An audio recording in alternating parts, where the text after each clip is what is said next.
Hello everyone, Force Games here, and today I feel like it's a good time to write a review about my Intel Arc A770 graphics card.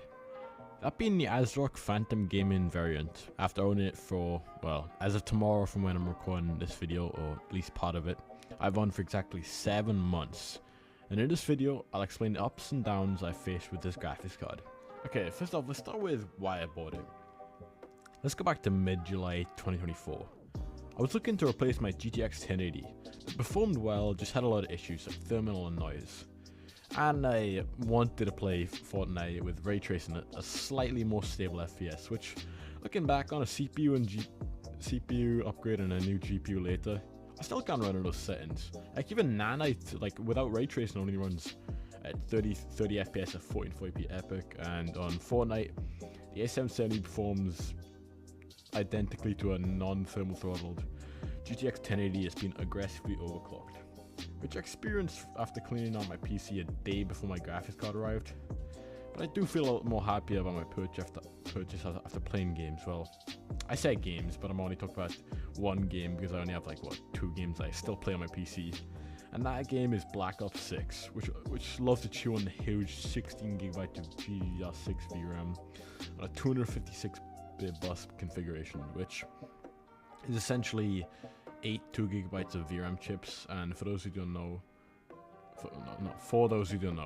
and I do feel happier switching after Nvidia started to fade out Maxwell, Pascal, and Volta architecture support, which is basically the GTX 900 10 series and the weird prototype early access hardware that was the $3,000 Titan V from 2017. And another reason I bought it is because of the raw specs of the card, which I thought and technically would offer 7800 XT like performance for about 200 quid less based off the specs alone, but don't let that deceive you like how it did to me. So in reality, this GPU performs on par, slightly worse with the AMD Radeon 7600 XT, which has virtually half the raw specs of the Arc card. I finally chose the Arc over the more expensive 7600 XT, and identically priced at the time RTX 4060, which only had a crappy 8GB of VRAM, and let's be real, that card sucks anyway. Even if both those cards perform anywhere between 5 to 20% faster than the Arc in non-VRAM bound scenarios. Now for the problems I faced, and in some cases still face to this day.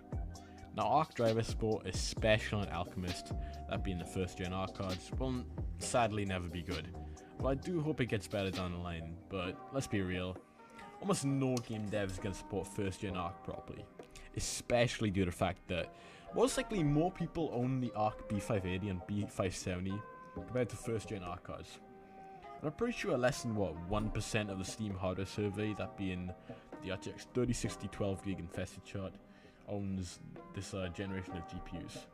And I recall around the time I bought my Arc GPU, Intel had like a 0%, well, below 1% anyway, market share. It wasn't actually 0, like there was some people buying it in the GPU space, which probably went up a tiny bit because I bought like one of the UK website, which is Overclockers UK.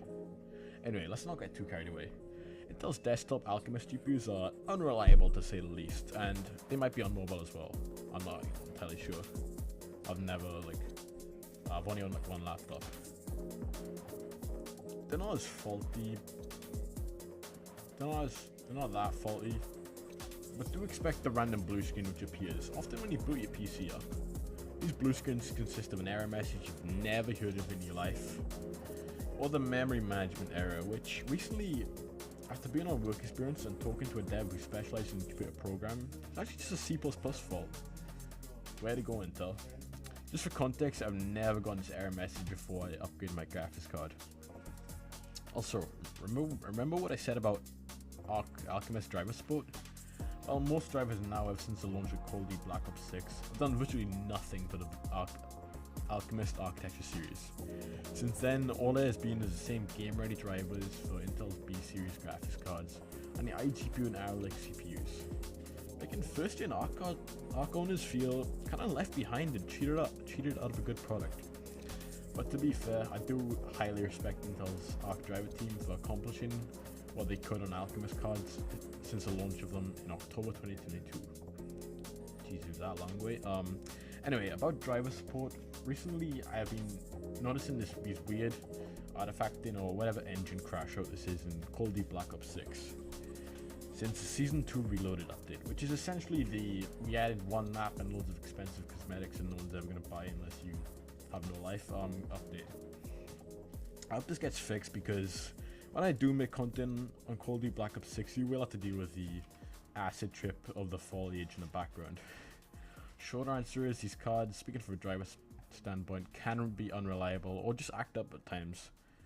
But what I deal with now is a lot different and a lot better compared to the early days of owning this card, which was only about half a year ago. Now for the modifications I made to this card, let's just say I love overclocking. In fact, I even overclocked my Ryzen 7 5700 X3D, which you technically can't overclock, but I still did by using the most riskiest way that could kill your motherboard and CPU. I'm not entirely sure of the risks. By overclocking the BCLK of the CPU, which only really benefited single core performance by increasing the clock speed on like maybe one core by like 80 megahertz. It doesn't do a difference in games anyway. But anyway, our cards are excellent overclockers. Now silicon quality depends on each variant, and it's mostly down to luck by sample. No, but my sample reaches anywhere between 2.7 to 2.79 gigahertz in gaming scenarios or benchmarks, which then is about anywhere between a 300 to 400 megahertz increase over stock boost clocks. Anyway, and honestly, overclocking can benefit this card a bit, and it's highly recommended.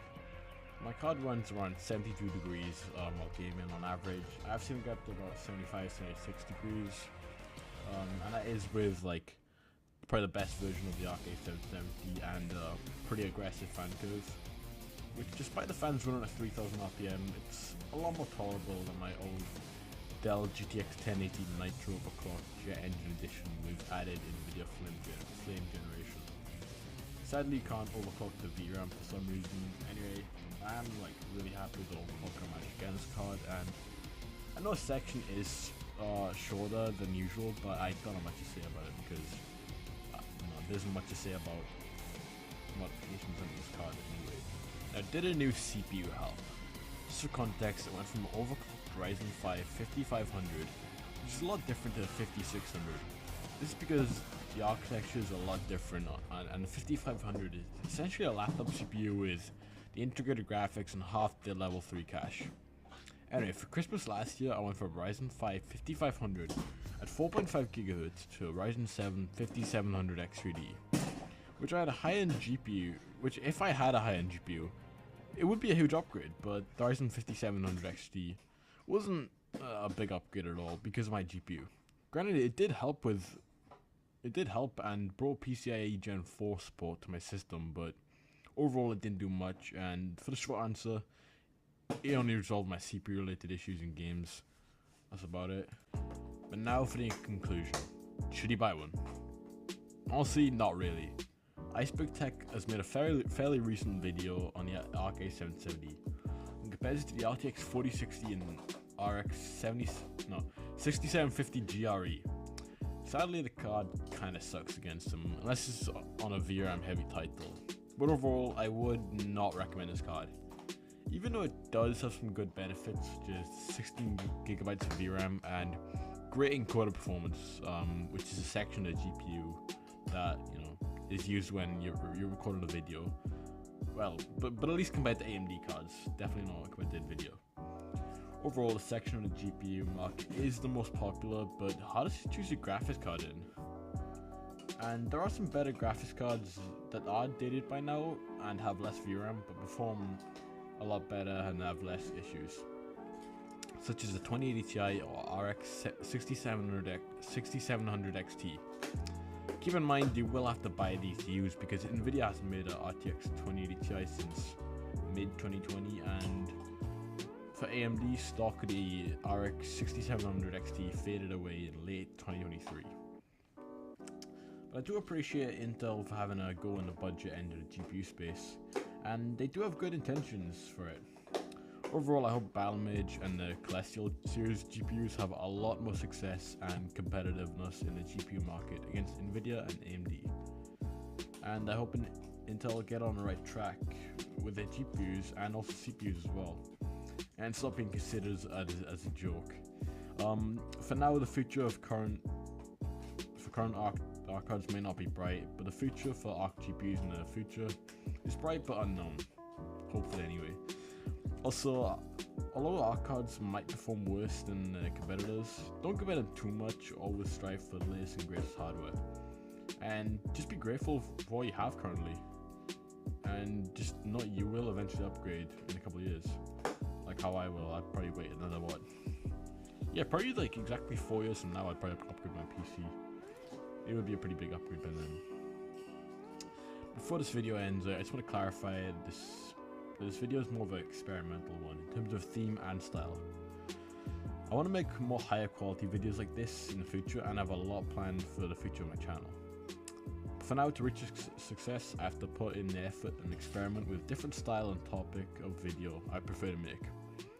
Even if it is considerable amount harder to make compared to my normal videos. Although if you haven't noticed, I've got a new microphone to replace my crappy Corsair headset microphone. This microphone just arrived today, as of when I'm recording this video, and it sounds great.